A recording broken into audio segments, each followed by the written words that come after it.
prepared to dislike Max Gelada even before I knew him.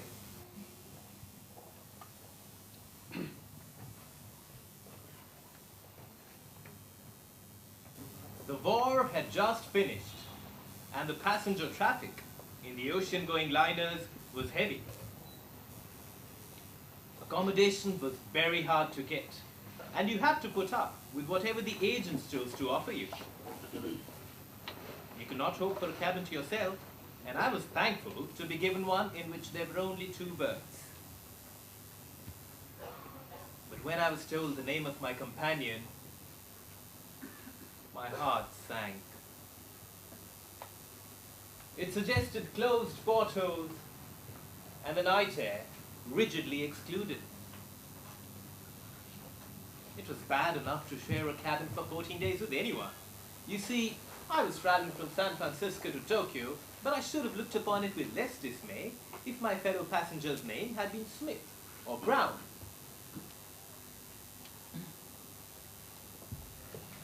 When I went on board, I found Mr. Gelada's luggage already below. I didn't like the look of it. There were far too many labels on the suitcases, and the wardrobe trunk was too big. He had unpacked his toilet things, and I observed that he was a patron of the excellente Monsieur Coty, for I saw on the washing stand his scent, his hair wash, and his brilliantine.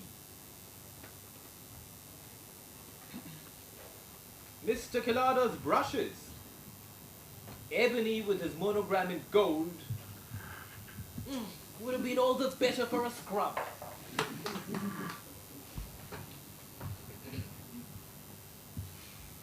I did not at all like Mr. Gelada. Having time on my hands, I decided to make my way to the smoking room. Being alone, I picked up a pack of cards and began to play patience.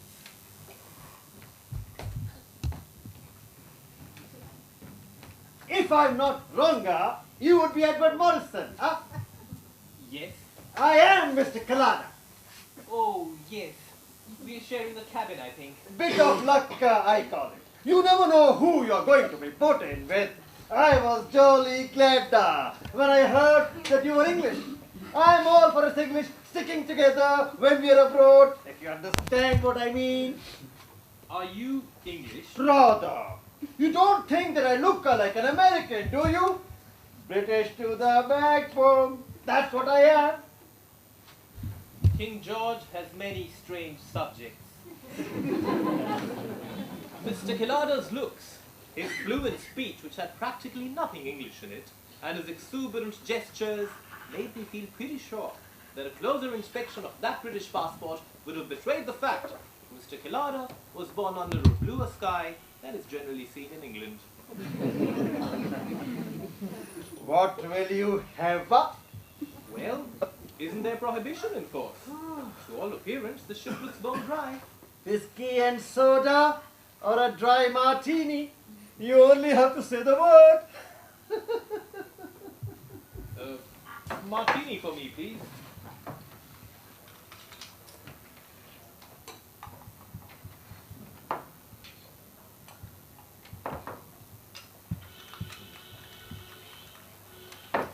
A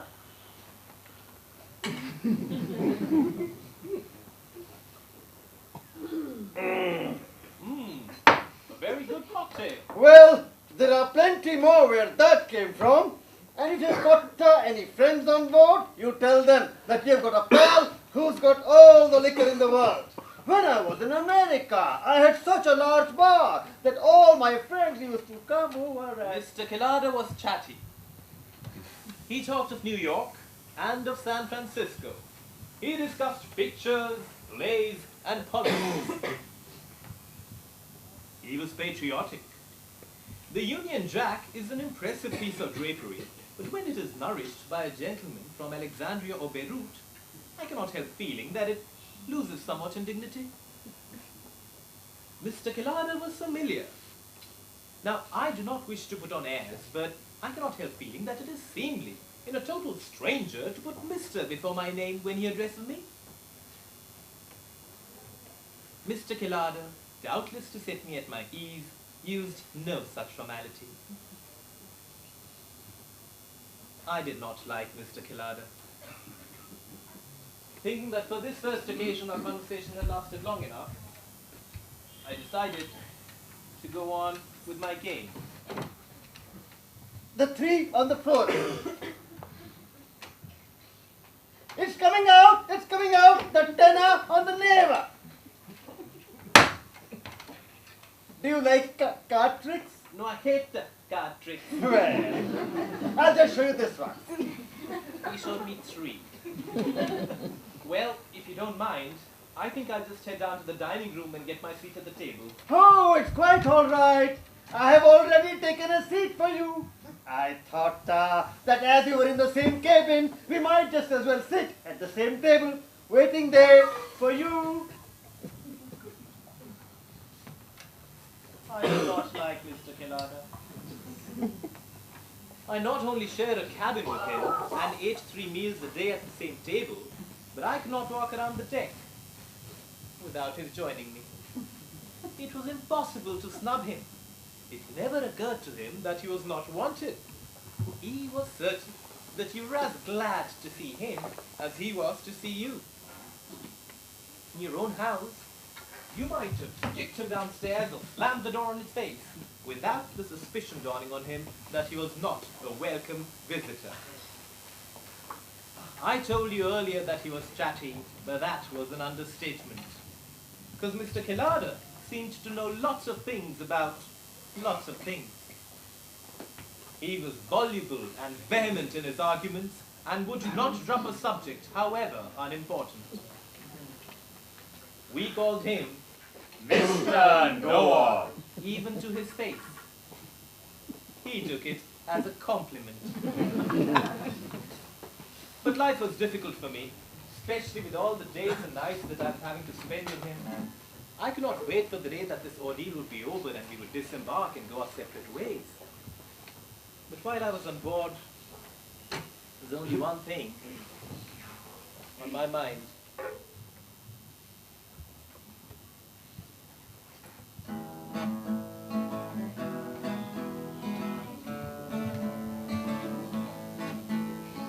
Mr. Killarder was a know-it-all, and I did not like Mr. Killarder. Mr. Killarder was a know-it-all, and I did not like Mr. Killarder. He was a good mixer, and in 3 days, knew everyone on board. He managed the suites, conducted auctions, Lord! collected money for the prizes at the sport, got off the quoit and golf matches, arranged the concert and the fancy dress ball. He was everywhere and all the time, the best-hailed man in the ship he was. Mr. Killarder was a know-it-all, and I did not like Mr. Killarder. Mr. Killarder was a know-it-all, and I did not like Mr. Killarder.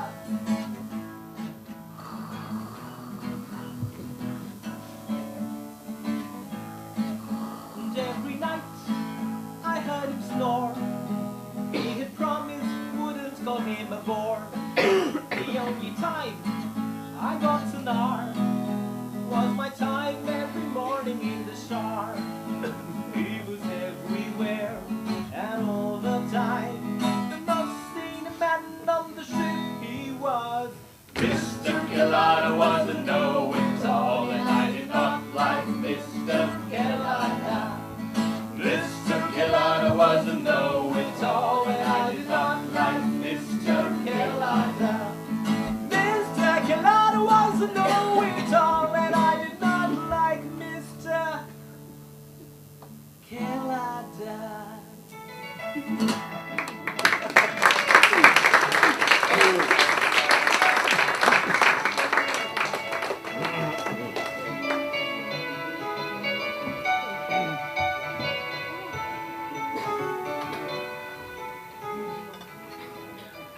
Good evening, Doctor. Aren't you early for dinner? May I have the pleasure of joining you? The pleasure is mine, dear friend. I thought after suffering the unstoppable Mr. Kalada for lunch, dinner and tea for 3 days, I'd grab a chance to slip in and slip out before he makes an entrance. And a grand entrance it always is. Hearty, jovial, loquacious, and once he gets going, argumentative and intolerable. Mr. Knowall. He seems to know everything better than anyone else.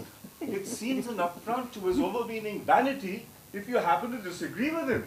As our friend from Tokyo, Mr. Ramsay, often seems to do. You mean the chap with that pretty little wife? Mm-hmm. Let me tell you, Edward, I find her the more pleasant and better turned out of the two. I agree, Doc. She dresses rather simply, but manages to achieve an effect of quiet distinction. And her husband, quite the opposite, bulging out of those ill-fitting ready-made clothes, and that annoying habit of pulling up his trousers every now and then. The wife, I would say, possesses a quality that's nowadays not quite obvious in women. You cannot look at her without being struck by her modesty. Oh yes, it shines in her like a flower out of gold. Would you have any idea of her husband's occupation? Mr. Ramsay, I think, is in the American Consular Service and is stationed in Tokyo. He's on his way back to resume his post after making a flying visit to New York to bring his wife. He's been spending a year at home. When you're alone in New York? Uh-huh. Ah, here they come. Good evening, gentlemen. What a pleasure to see the table free of that ill-mannered, loud-mouthed Mr. Knowall.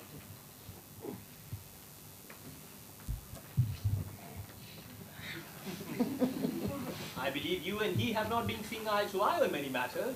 Look, I have immense respect for anyone knowledgeable. The man seems to know everything about industry, trade, religion, politics, geology, mining, culture, music, and what have you.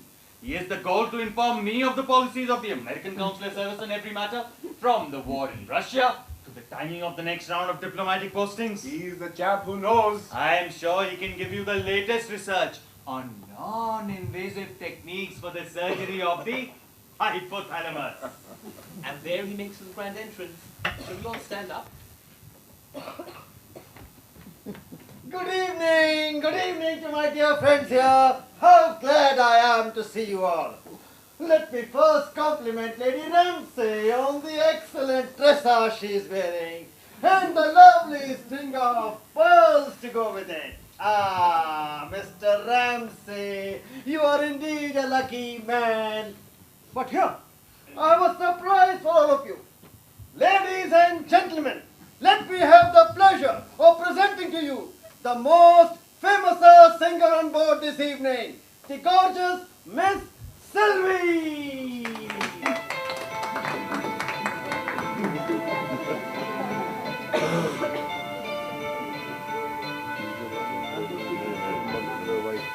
Diamonds are forever. They are all I need to please me. They can't steal it and tease me. They won't live in the night. I've no fear that they might desert me. Diamonds are forever. Hold one up and then caress it. Touch it, stroke it and undress it.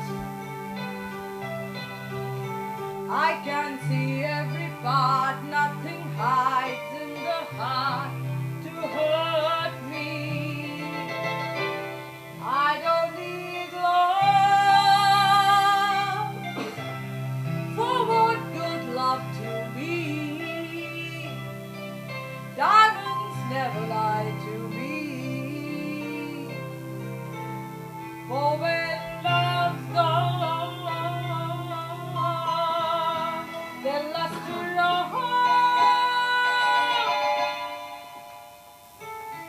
diamonds are forever. Sparkling round my little finger. Unlike when the diamonds linger. Men are mere mortals who are not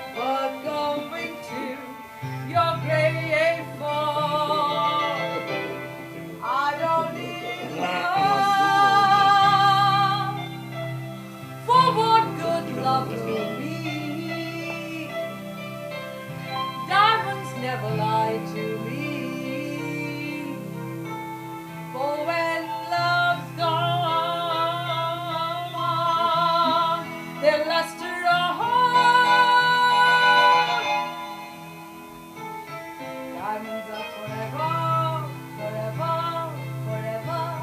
Diamonds are forever, forever, forever, forever. And ever.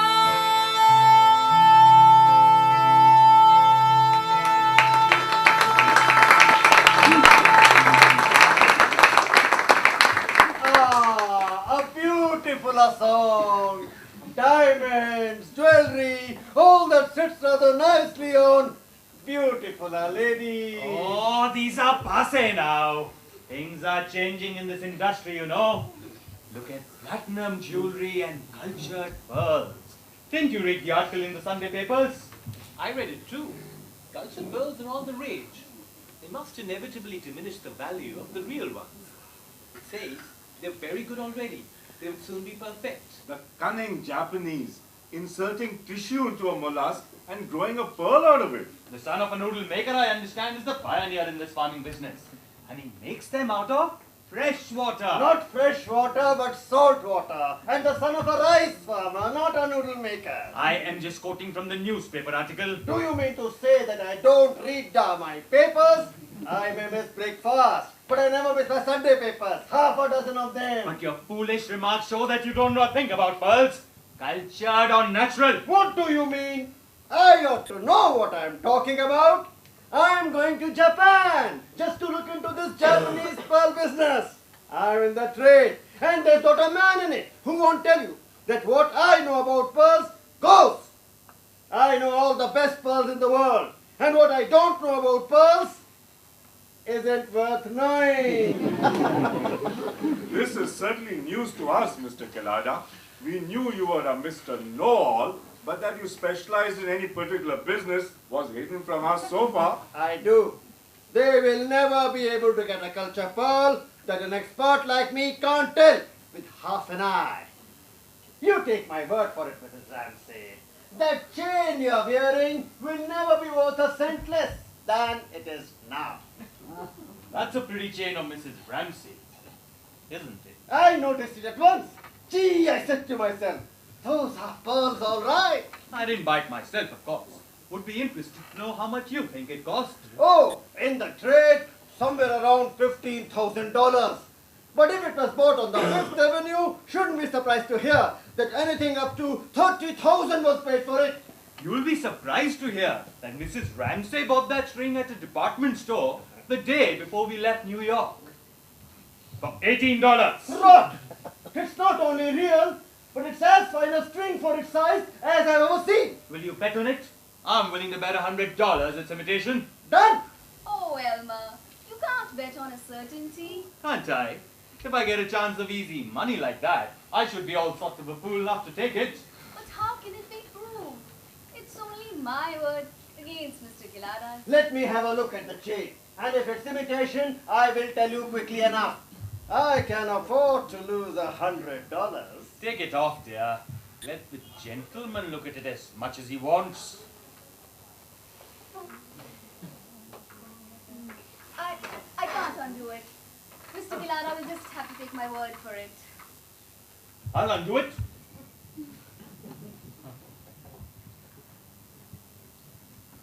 I don't like the look of this.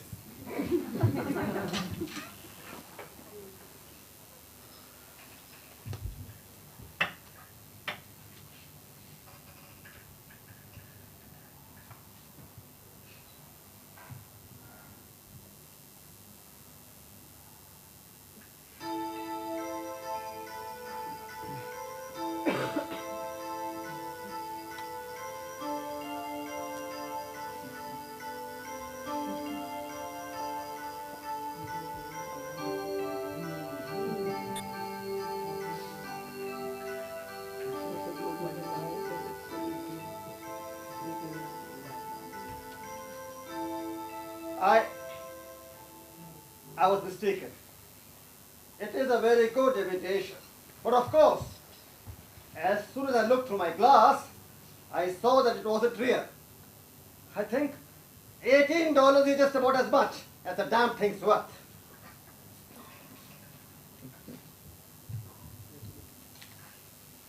Perhaps that'll teach you not to be so cocksure another time, my dear friends. The story soon spread over the ship, as stories often do, and Killarda had to put up with a great deal of chaff that evening. It was a fine joke that Mr. Knowall had been caught out. But Mrs. Ramsay retired to her stateroom with a headache.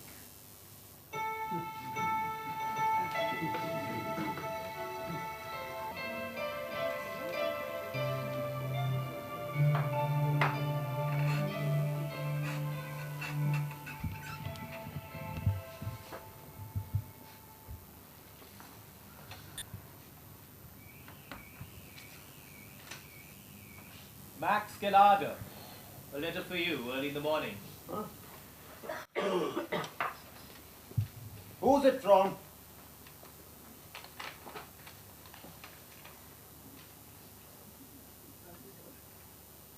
Oh! Do you mind throwing this out of the porthole, please?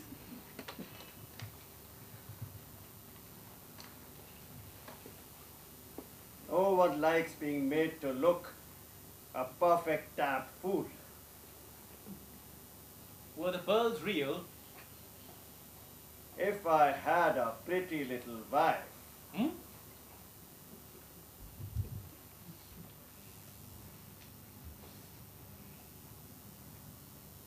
If I had a pretty little wife, I should let her spend a year in New York while I stayed at Tokyo. And at that moment, I did not entirely dislike Mr. Knowall, Max Killarda.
Thank you, ladies and gentlemen, for being such a nice and lovely audience. Let me have the pleasure of presenting to you the director of this play, Mr. Raviraj Sagar.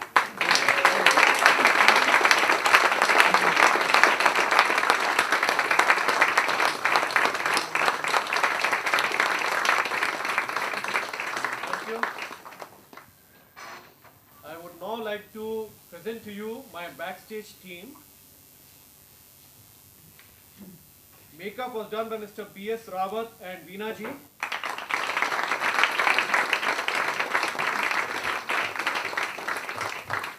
The man on keyboard, Mr. Kaushik Majumdar.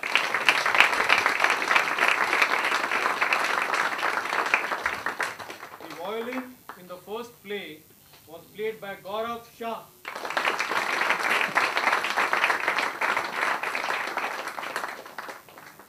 Lights were handled by Alok and Priyanka Jain.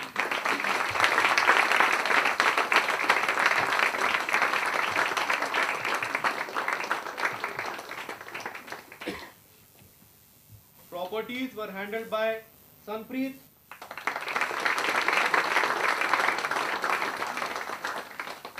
and Sahil Vora and Rishi Goyal.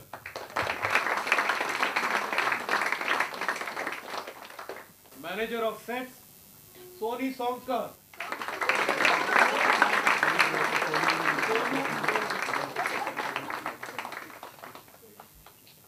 Costumes by Suchitra Chauhan.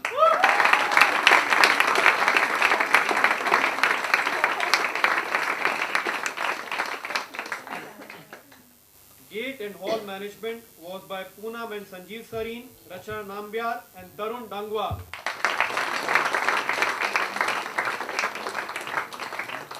Assisted by Bhaskar Mehta.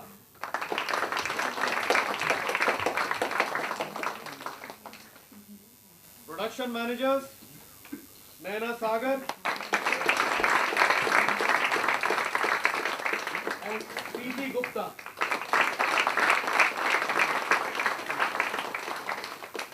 Production controller, Parag Agarwal.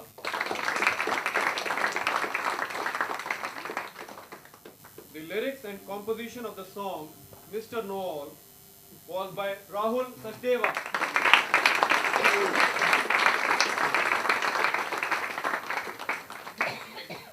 We have last two shows of this play next weekend, that is Saturday and Sunday 17th and 18th December.